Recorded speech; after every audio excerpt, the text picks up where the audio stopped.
Welcome back, ladies and gentlemen. Today is going to be something a little bit different.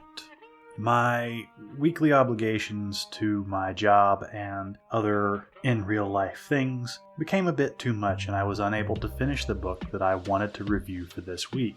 However, there's another topic I wanted to cover, and I have, I think, just about enough time to make a fairly short video covering the topic. Recently in the news and all across YouTube and Twitter, you've heard people arguing about AI art, AI writing, and just AI creations in general.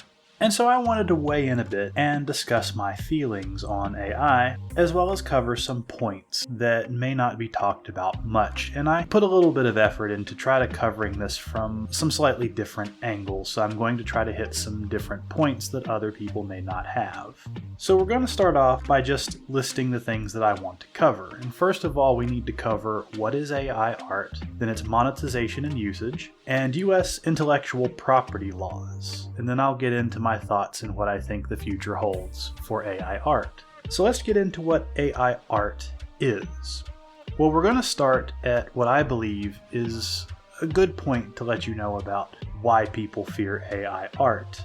In 2018, a painting that was done by AI known as Edmond de Bellamy was the first one to be auctioned off for a reasonable amount of money as far as artworks go, $432,000 to be exact. Now, as far as artworks go, I consider them at that level to be somewhat of a sham investment. It's a pretty picture. That being said, I do appreciate artists, I just don't see the logic in paying that much money for a painting. But then I grew up poor. AI art is generated by a program following an algorithm. Most of the time, and by today's standards, it's scraping other examples and applying them in such a way to make a facsimile of what we would consider art. Over the past year, we have seen it change greatly, going from having disturbing blobs to actually being fairly clear pictures. And if you're on Twitter, you have seen the goth girl and attractive woman AI art that's constantly being generated, and you can see a lot of the progress there, as terrifying as it is. But most modern AI, at least AI that does art and writing, takes basic prompts like any search engine looking for key terms to generate these images and works of words, let's say. They're little more than highly complex algorithms that are scanning data from a pool of data. Oftentimes, this data includes things that they do not own the rights to, and that's what seems to be the biggest problem. That and them flooding the market. And that's going to lead us into the monetization and use of AI. And rather than covering the art, at least as much of the art as people have been covering, I want to talk about a place where it's already being used. The first of which is translation. Now, if you work in the translation industry, you'll know how much of a hit AI has given that particular industry. It's taken people whose jobs were to basically translate other languages and made them into cleaners, people who fix what the AI puts out to make it somewhat readable and understandable. Companies will use this because they believe it's cheaper than hiring a translator, merely hiring a translator for a supposedly smaller amount of time to clean up the text so it's easier to understand, which to me just sounds like translation with extra steps and a bit of removal. This has become a problem because a lot of translators were used to a certain standard of living and are now being paid sizably less for basically cleaning up the work that the thing that replaced them is now doing. I cannot say whether this is a good thing or a bad thing, as I don't know as much about the cleanness of the translation, but from the individuals I've talked to, you can probably guess the level of translation you're acquiring, especially if you've used anything like Google Translate. It's not exactly accurate, but you get a gist of what the person is saying. I'm not sure if this is a good path for business. But AI isn't just being used in translation. It's also being used in the news, and I want to say news with big fat quotation marks around it. If you've been paying attention to YouTube and some of the other communities, you'll know that BuzzFeed has recently replaced a lot of their reporters with AI to make things like listicles and quizzes. There have been articles that have come out which state that BuzzFeed is walking this back and are not going to replace their people, but I'm just reporting on some of the things that I've read. BuzzFeed, according to some of the articles I've been reading and one that I will put up on the screen, they've been using ChatGPT to make new articles to farm for ad dollars, creating more content over quality content. Now, I'm not going to sit here and defend journalists, especially not after the last decade of what I've seen a lot of them doing, and the general demeanor of some people who refer to themselves as journalists, especially of the video game variety. But it does bring up a lot of copyright questions, because this is basically taking news from other sites or other articles that have already been written and making a kind of perennial generation of new articles on old topics, flooding the internet with a lot of useless noise as far as I'm concerned. I know that journalism is having a rough time of it right now because venture capital is drying up, but I'm not sure if this is the best way to go. I've always been of the mindset that quality is better than quantity, but as far as the internet goes, if you don't have quantity, you're almost invisible. And that's going to lead us into art, because that is a big problem that a lot of artists are currently having, especially writers and people who draw. They're getting drowned out by just the sheer amount of AI content that's being created. But I'm going to touch on something a little bit comical and outdated, because for some reason the company Binance has created an NFT generator called Bicasso. Now, aside from this feeling tremendously late, as the NFT bubble I believe collapsed sometime last year, if it were still a thing and people were still actually actively participating in NFTs, I would believe they would feel a little bit worried. Bicasso apparently is able to reach a cap of about 10,000 NFTs created in about 2.5 hours. Apparently they are unfamiliar with the concept of supply and demand.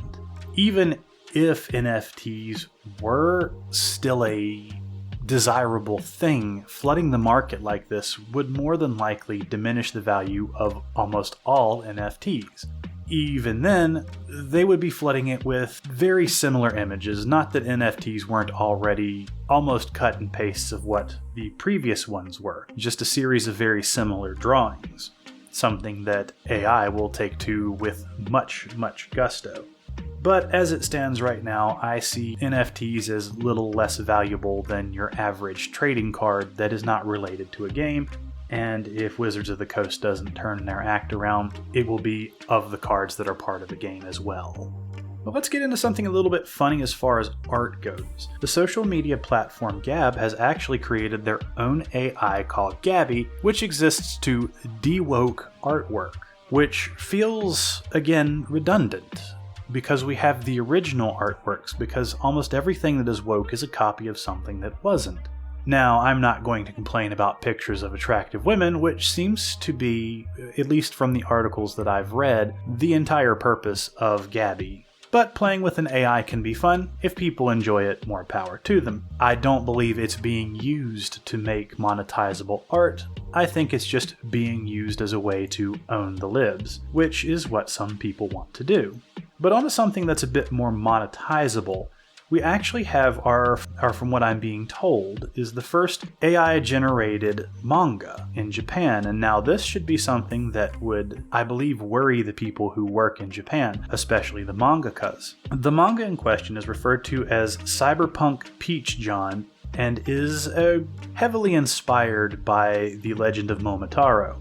It's written by a human, but all the images are generated by AI, and allowed the individual who made the manga to basically condense a year's worth of work into 6 months, or what it would have taken to create what he made. Now, is this manga good? Is it going to catch on? I couldn't tell you, and I don't know. Manga is highly competitive and filled with a lot of people who put a lot of time, effort, and work into what they make. The drawings have to be of a certain quality, and I know from talking to individuals who have been around the industry that they're very unforgiving. If your work is not up to snuff, the chances of you getting published are not very high, and so far the only thing that this manga has done, the AI-generated one that is win a contest with a prize that was around $300. I do feel bad for the people who lost to something that was basically made in a fraction of the time that they could have made something.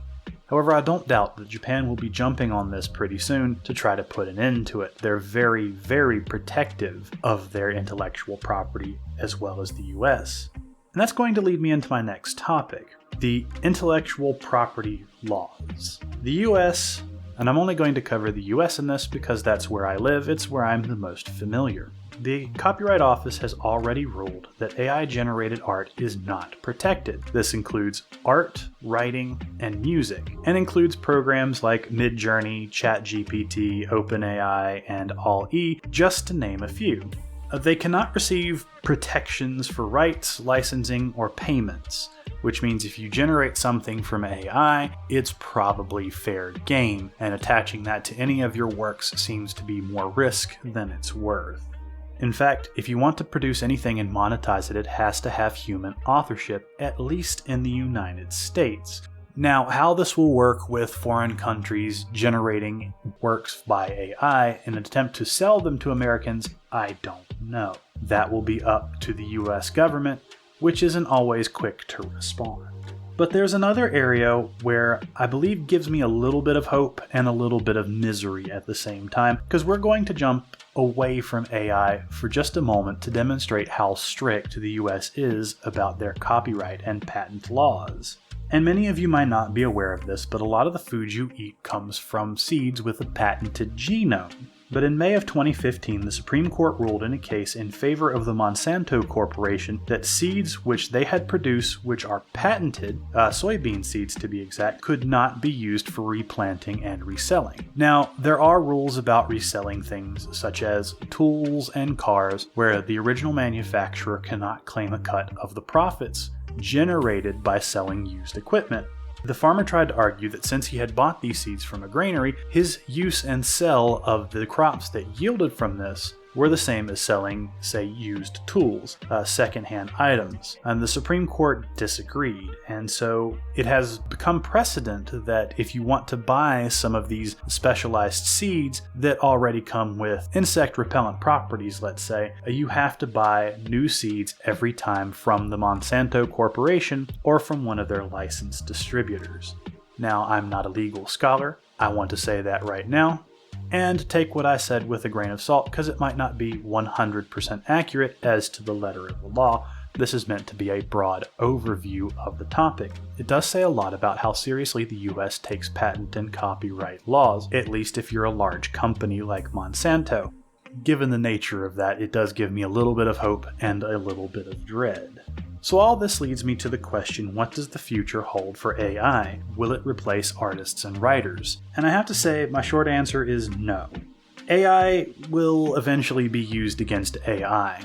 Apparently, from what I've heard and from what I've seen, AI-generated art has some very telltale markers, and people are already starting to train AIs to scan entries to make sure they're not generated by AI. Which does give me a little bit of hope. And this wouldn't be terribly difficult to do. AI is great at recognizing patterns, as it's a complicated algorithm at best. All these AIs need is a stream of generated content, and since you can subscribe to most of these services, getting that stream of generating content would not be very difficult. I do foresee a great amount of legal battles in regards to that in the near future, but I believe in the long run AI will be defeated on this front, at least for generating content. Furthermore, people are lazy. And as far as AI-generated content goes, people are going to look for a way to generate the maximum amount of content with as little input as possible, which leads me to believe that AI will eventually go the way of ElsaGate. And if you remember that weird period in YouTube history where people were simply making bizarre content with child-friendly characters and decidedly non-child-friendly situations simply to appease the algorithm and get clicks and monetize, you'll know what I'm talking about. It was a particularly disturbing period of YouTube history. As I have stated before, people are lazy, and they will try to make as much as they can with as little effort as they can, which I believe will be the ultimate doom of AI. Furthermore, it becoming easier and easier to detect AI will probably also not help this situation for those who are just looking to make a quick buck. Eventually, the amount of work required simply surpasses the amount of effort people are willing to put in. Now, that doesn't stop some major corporation from hiring a team and setting up a system to generate their own AI content. But that leads me to a different idea, because I believe something like that would be defeated by simply making a tailored AI for the individual, where the person buys an AI program in order to generate new content for their exclusive work using the works that are already in their personal digital libraries. Most people who read will probably have a fairly beefy amount of content already on their hard drives and within their own personal libraries, either through Kindle or Nook or one of the other e-reader services. An AI program that would be able to generate new content would be a good way to fill the gap between your favorite authors being able to release books. Now, will this be something people are interested in? I can't say. Some people who are voracious readers but only want to read from select authors may be more interested in that than others, and it does feel like a very niche market thing. But I believe that AI is most likely to be the tool that is used to defeat AI and defeat the hucksters who are simply trying to generate mass amounts of low-level content in order to cash in. Why would people pay the shysters who are simply trying to scam thousands when they can generate their own content themselves and have it more personalized to their taste? But that's just my thought on the subject. And in truth, only time will be able to tell us how this entire thing is going to play out. I don't foresee AI taking the place of authors, writers, and musicians, at least not in the short term. I also don't foresee it doing so in the long term. Such things are very personal and require a bit of a human touch. Honestly, I foresee AI being more of a threat to the video game industry than writers, authors, and musicians. Procedural generation has always been a cheap way to make new games, and with AI and a bit of training, I foresee them being able to make far more content. Granted, it would be highly repetitive content, but I haven't seen that being a problem with most gamers, myself included. A few years of World of Warcraft will speak to that. And with all that being said, I'd like to wish you all good luck.